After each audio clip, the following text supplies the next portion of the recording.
So, hi, first of all, I just thought that as I'm kind of discussing these, I would just kind of talk about them too because some of these topics are really important and sometimes my words just don't always get across what I'm trying to say. So, for week 3, we kind of talked about suicide in the classroom. We had to watch that TED Talk that talked about suicide prevention in like the Bridge, San Francisco area and stuff. And so, personally for me, I kind of like wrote down what I'm going through as a person, kind of mental illness wise, and I know that it's not the same as suicide, obviously, but I think that they kind of relate to each other as hope. And he talked about the Pandora box that it's in Greek mythology, and when does hope run out? And I truly think that hope never really runs out. I think that we can be blinded by it, and I think that we get blinded by our everyday lives, our circumstances, people around us can't always be not great influences, so we get blinded to hope, and I think that's really easy to do. But I always think that there is hope at the end of the road. You know, I might be going through it right now with what I'm going through, but at the end of the day, there is hope. I do eat, I do put food in my mouth, in my stomach, and I think that's little hope every once in a while.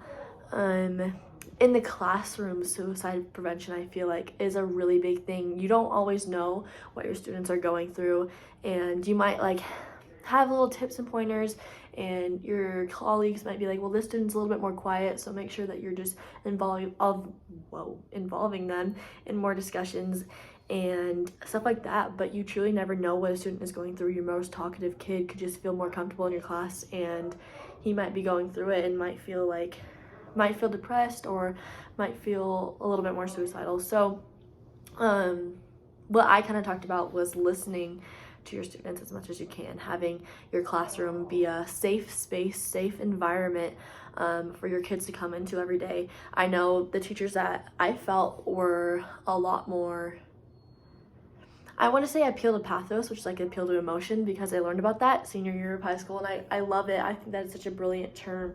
But truly, the teachers that expressed pathos in their classroom, which is the appeal to emotion and connecting with us on a much deeper level than just being our teachers, just being our professors, I think is going to go a long way and have such an impact. I mean, I remember all of my teachers that had such an impact in my life. Teachers I could go to with personal problems.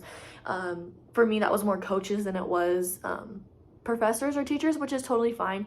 I still think that coaches are like teachers in a way.